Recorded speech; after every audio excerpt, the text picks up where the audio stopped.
Ya, kalau berbicara persoalan masalah, pasti selalu ada masalah. Ya. Kalau berbicara masalah kendala, pasti ada kendala. Tapi saya kira sebagai wakil rakyat harus selalu membangun optimisme di masyarakat. Kalau wakil rakyatnya pesimis, ya rakyatnya bagaimana nanti? Kalau wakil rakyatnya loyo, ya bagaimana masyarakatnya? Sehingga sebagai figur dari wakil rakyat, ya harus tetap terus menunjukkan kesemangatan, harus terus menunjukkan optimisme, dan sambil juga bekerja untuk bisa mendorong agar masyarakat juga mampu untuk tumbuh optimismenya, dan bukan hanya semangat dan optimisme, tetapi juga ada harapan-harapan yang secara nyata ini juga bisa dirasakan oleh masyarakat. Contoh, masyarakat selama ini memang kesulitan misalkan untuk mengangkut masyarakat atau memindahkan masyarakat yang sakit dari rumahnya ke rumah sakit, atau lebih jauh lagi rumah sakitnya harus dirujuk ke rumah sakit yang lebih jauh. Taruhlah masyarakat Cirebon. Masyarakat Cirebon itu ada yang sakit tetapi harus diobati di rumah sakit Hasan Sadikin di Bandung gitu, atau di rumah sakit Jakarta. Ini kan butuh ambulan misalkan. Iya, betul. Ini juga saya siapkan, bahkan hampir di seluruh dapil DPRD Kabupaten Kota saya sumbangkan 1 unit ambulan. Jadi hampir di seluruh dapil, dan sudah 17 ambulan saya sumbangkan di masyarakat, dijalankan secara gratis. Dan ini adalah semata-mata untuk menjawab yang selama ini mereka sampaikan, bahwa kami kesulitan untuk bisa mengangkut orang sakit dari rumah ke rumah sakit atau dari rumah sakit ke rumah sakit lainnya. Dan pada sisi lain juga saya membangun optimisme di masyarakat, ya meskipun sedikit barangkali sumbangan yang sudah saya sampaikan, tetapi saya juga bantu membangun rumah-rumah tidak layak huni. Banyak masyarakat yang rumahnya tidak memiliki sumur atau tidak memiliki sumber kehidupannya, air misalkan. Ya kami bantu untuk bisa bagaimana rumah itu bisa menjadi layak dan memiliki sanitari yang bagus. Gitu ya. Kemudian juga jalan-jalan desa, Pak, jalan desa kami sudah sulit dilewati, bahkan banyak orang yang jatuh kalau melewati jalan. Ya kami minimalnya kami ratakan, kami sirtu, dan kami bangunkan sesuatu yang bisa layak untuk dilewati oleh masyarakat. Syukur-syukur kami juga banyak membangun jalan-jalan gang dengan pengaspalan ataupun dengan pengepluran, ya, dengan pengecoran, sehingga betul-betul desanya menjadi baik, menjadi asri, menjadi tidak membahayakan terhadap perjalanan masyarakat. Kami juga membantu musola dan masjid yang membutuhkan, yang sedang dibangun, yang tentu ini juga untuk meningkatkan sarana ibadah. Bahkan memang boleh jadi banyak pemikiran yang terjebak dalam materialistik. Orang hanya berpikir bagaimana hidup di dunia dengan sifat-sifat materialnya. Masjid bisa menjadi sarana, musola bisa menjadi sarana spiritual, bahwa sesungguhnya dalam kehidupan itu ada keseimbangan antara kebutuhan material dan kebutuhan spiritual.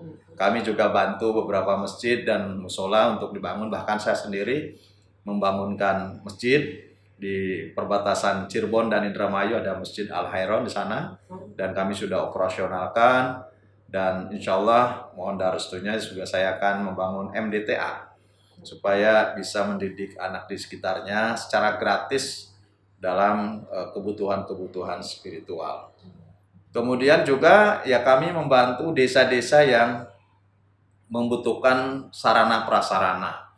Ada desa yang membutuhkan penyelesaian, karena kalau membangunkan lapangan sepak bola kan mahal. Tetapi ada penyelesaian, misalkan drainasenya kurang baik, kemudian kondisi lapangannya kurang baik. Ada yang meminta membangunkan untuk menyempurnakan, ya kami bantu gitu ya. Balai desa yang kurang indah, kurang sempurna, kami turut perbaiki.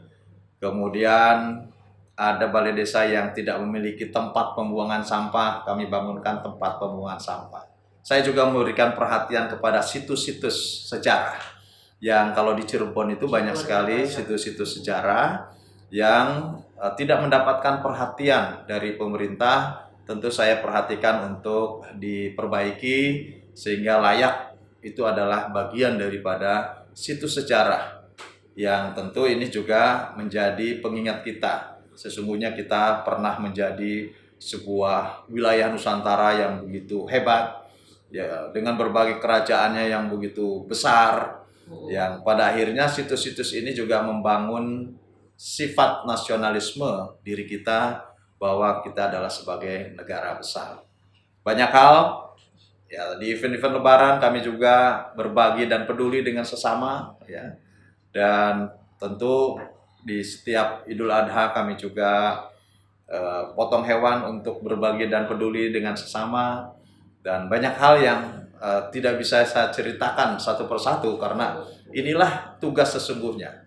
Tugas di daerah pemilihan selain mendengar, selain kita menampung aspirasi dan memperjuangkannya dalam fungsi-fungsi kedewanan sebagai fungsi pembuat undang-undang, fungsi legislasi, kemudian fungsi anggaran, kita juga harus merepresentasikan bahwa anggaran itu adalah bagian kebutuhan rakyat. Anggaran itu adalah bagian harapan dan aspirasinya rakyat. Itu juga harus difokuskan ke sana.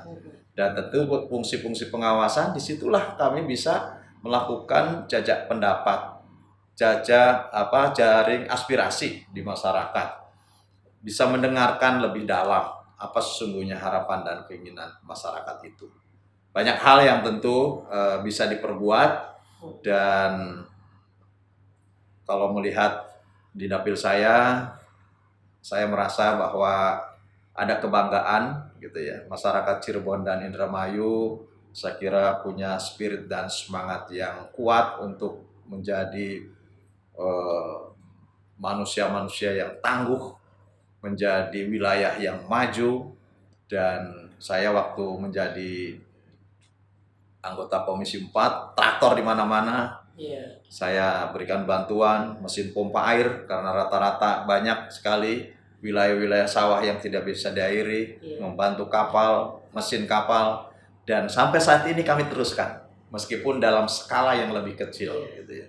Kami tetap memberikan bantuan traktor, kami tetap memberikan bantuan mesin pompa air, kami juga tetap memberikan bantuan-bantuan kepada para petani, para nelayan, pembudidaya ikan, petambak garam. Kami baru kembali kemarin dari petambak garam, dan masyarakat desa hutan. Satu hal yang sekarang kami fokus juga adalah membangun UMKM. Karena ini juga menjadi penting, menjadi jangkar perekonomian di masyarakat, yaitu membangun UMKM. Dan saya senang sekali hari ini sudah hampir 2.000 UMKM yang sudah tergabung dalam Yayasan Mitra Sehati yang diinisiasi oleh fraksi Partai Demokrat DPR RI, kemudian ditindaklanjuti oleh para istri anggota DPR RI di daerah pemilihan masing-masing. Istri saya Dr. Ratnawati juga aktif menjadi pembina UMKM di wilayah Cirebon dan Indramayu yang sampai saat ini saya kira terus berkembang. Kami juga telah membantu dari sisi-sisi kebutuhannya. Kami sudah menyediakan 3 unit mobil pemasaran, ya, 3 unit mobil pemasaran UMKM.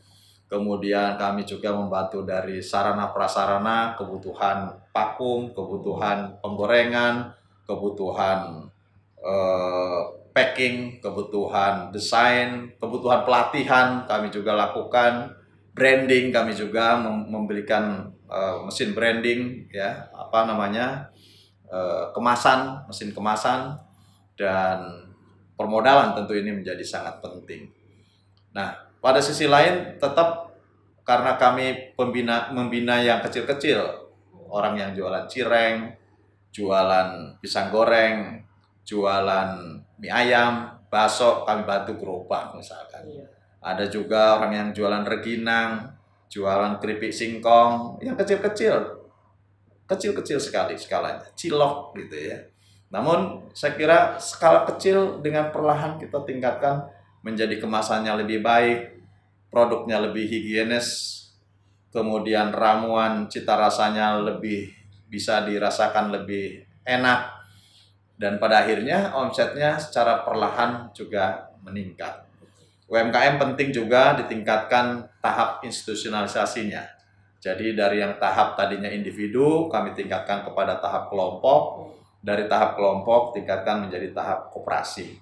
Ini juga semata-mata adalah untuk meningkatkan kapasitas produksi, kapasitas permodalan, dan tentu juga kapasitas untuk meningkatkan kehidupannya lebih baik.